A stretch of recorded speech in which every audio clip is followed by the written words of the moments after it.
Up next for the short wide Subaru Impreza, I'm working on the passenger side, and after looking at the driver's side rocker panel for a long time, I don't like it.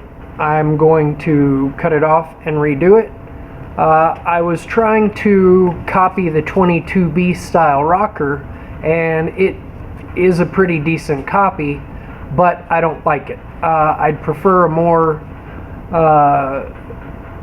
original looking rocker panel that's all the same front to back.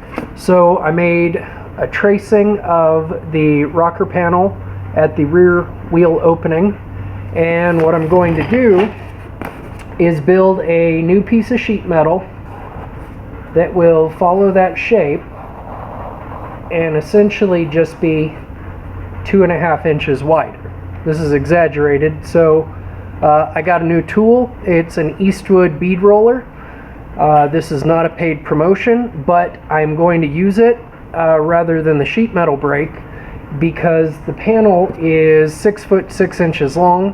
I don't have any sheets that are long enough. All my sheets are 5 feet long, so I'm going to make it in 2 pieces.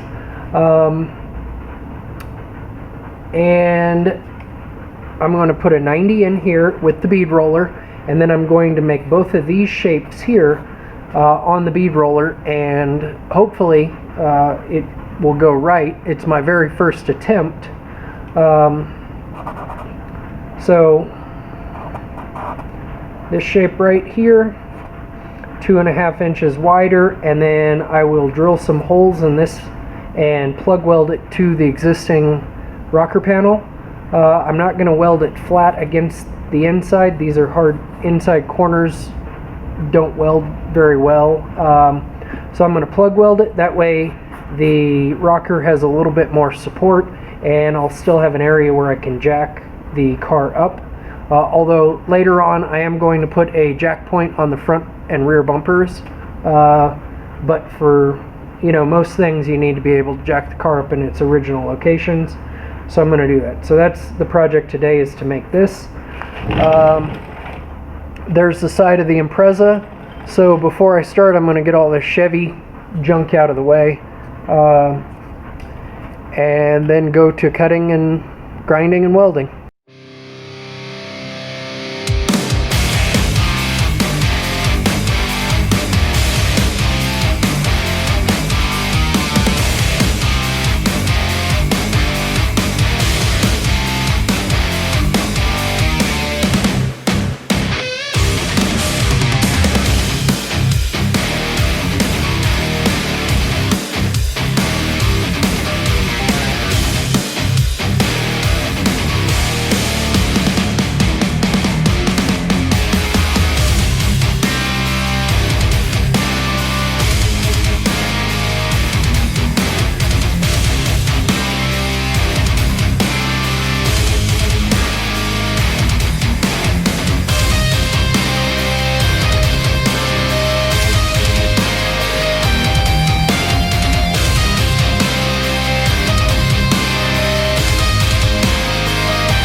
There's the new rocker panel.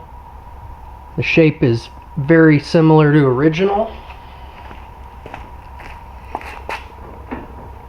It just needs to be welded in place and everything will fit properly as it should.